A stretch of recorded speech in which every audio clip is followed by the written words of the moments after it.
ఇప్పటి వరకు విచారణ సందర్భంగా అందిన ఫ్యాక్ట్స్, ఎందుకంటే విచారణకు పిలిచిన సందర్భంలో హరీష్ రావు అండ్ కేసీఆర్ గారు కూడా ఆధారాలతో సహా సాక్ష్యాలతో సహా అంత సమాచారం ఇచ్చిన సందర్భంగా అనిపిస్తుంది కదా, ఏం జరగబోతుందని అనుకోవాలి? అంటే ఇవాళ వాస్తవంగా కేసీఆర్ గారిని పిలవాల్సిన అవసరమే లేకుండే, హరీష్ రావు గారిని కూడా పిలవాల్సిన అవసరం లేకుండే. ఎందుకంటే కమిషన్కు ఇచ్చిన పరిధి ఏంటంటే ఈ ఏమన్నా ఇర్రెగ్యులారిటీస్ జరిగినాయా అనే విషయాన్ని తేల్చడానికే కమిషన్ నియమించారు. కమిషన్కి ఇచ్చిన సూచనలలో వారి పరిధిని కేవలం అన్నారం, మేడిగడ్డ, సుందిల్ల ఈ 3 బ్యారేజీలలో ఏమైనా ఇర్రెగ్యులారిటీస్ జరిగినాయా అంటే, ఇర్రెగ్యులారిటీస్ అనేది టెక్నికల్ అంశాల మీద ఆధారపడి ఉంటుంది. అంటే హరీష్ రావు గారు కానీ కేసీఆర్ గారు కానీ వాళ్ళు పాలసీ మేకర్సే కానీ టెక్నికల్గా ఏ రకంగా కూడా ఇందులో జోక్యం చేసుకున్న వ్యక్తులు కానే కారు. కాబట్టి వారిని పిలవాల్సిన అవసరమే లేకుండే.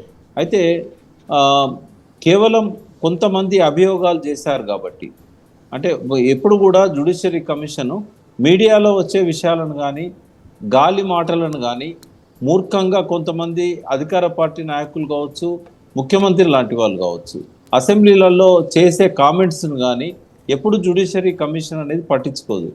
పిసి ఘోష్ గారు ఆయన సుప్రీంకోర్టు జడ్జిగా రిటైర్ అయ్యారు. ఆంధ్రప్రదేశ్ చీఫ్ జస్టిస్ కూడా ఉమ్మడి రాష్ట్రంలో పనిచేశారు. వారు నిజాయితీగా నిబద్ధతతోని పనిచేసే వ్యక్తి కాబట్టి వారు అసలే ఈ విషయాల మీద టెక్నికల్ అంశాల మీద ప్రశ్నలు అడిగే అవకాశమే లేదు కేసీఆర్ గారిని కానీ హరీష్ రావు గారిని కానీ. ఒపీనియన్ చెప్పంటారు ఎక్కడైనా కానీ టెక్నికల్ అంశాల జోలికి పోరు. అయితే వారిని అడిగిన మొదటి ప్రశ్న ఏంటంటే, మీరు తుమ్మిడియాటి నుంచి ఎందుకు మార్చారు అనేది. అయితే ఈ విషయాన్ని హరీష్ రావు గారు క్లియర్ చేశారు. వారు 114వ సాక్షి, కేసీఆర్ గారు 115వ సాక్షి, నేను 101వ సాక్షిని. నేను చాలా డీటెయిల్గా చాలా వివరణాత్మకంగా తుమ్మిడియాటి నుంచి ఎందుకు మార్చాల్సి వచ్చిందని చెప్పి నేను చెప్పడం జరిగింది.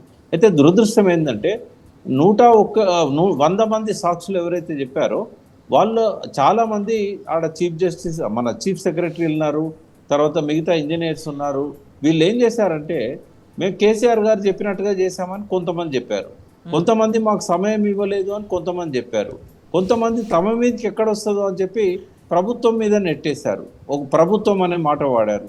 అంటే ఇట్లా చెప్పేసరికి ఏమైందంటే కేసీఆర్ గారి పాత్ర ఎంతవరకు ఉన్నది, వాళ్ళు చేసిన అభియోగాలలో ఎంతవరకు నిజం ఉన్నది.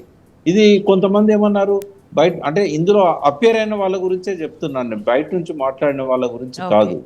కాబట్టి టెక్నికల్ అంశాలు ఎవరైతే ఇంజనీర్లు చెప్పారో వాటి గురించి మాత్రం ప్రశ్నించే అవకాశమే లేదు, ఎందుకంటే వీళ్ళు టెక్నికల్ వాళ్ళు కాదు కాబట్టి. నేను ఒక ప్రశ్నకు సమాధానం చెప్తూ టెక్నికల్ ఏదో చెప్పకపోతే, మీరు టెక్నికల్ పర్సన్ కాదు కాబట్టి మీరు చెప్పాల్సిన అవసరం లేదు, వాటి మీద నేను అడగను మిమ్మల్ని అని నాకే నేరుగా ఘోష్ గారు ఆ రోజు అడిగారు. మరి నన్ను ఎట్లయితే వాళ్ళు టెక్నికల్ పర్సన్ కాదని చెప్పి అడగలేదో, కేసీఆర్ గారిని హరీష్ రావు గారిని కూడా అట్లా అడగరు. రెండవది ఏంటంటే, తుమ్మిడాటి విషయంలో ఇది క్యాబినెట్ డిసిషన్ జరగలేదని ఇట్లాంటి విషయాల మీద కొంతమంది మాట్లాడారు కాబట్టి దాని విషయంలో ఏమైనా అడిగి ఉంటే కేసీఆర్ గారు చెప్పుంటారు. తర్వాత ప్రాణహిత లోపల ఏవైతే ఇంతకుముందు అనుకున్న పద్ధతిలో నీళ్ళ విషయం 165 102 టీఎంసీలు లభ్యమైతే అని చెప్పి సిడబ్ల్యూసి చెప్పిన విషయం కానీ, తర్వాత మహారాష్ట్రతో జరిగిన చర్చలు కానీ ఇవన్నీ కూడా కేసీఆర్ గారు వివరించి ఉంటారు.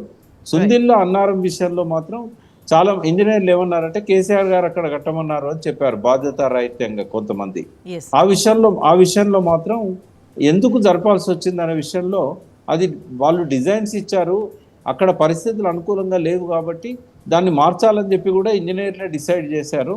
వాళ్ళు చెప్పిన విషయాల మీద మేము పరిశీలించి నిర్ణయం తీసుకున్నాము, ఇందులో మేమేం ప్రత్యేకంగా జరపాలని చెప్పింది కాదు అని చెప్పి కేసీఆర్ గారు క్లియర్గా స్పష్టత ఇచ్చి ఉంటారనేది నేను అనుకుంటున్నాను.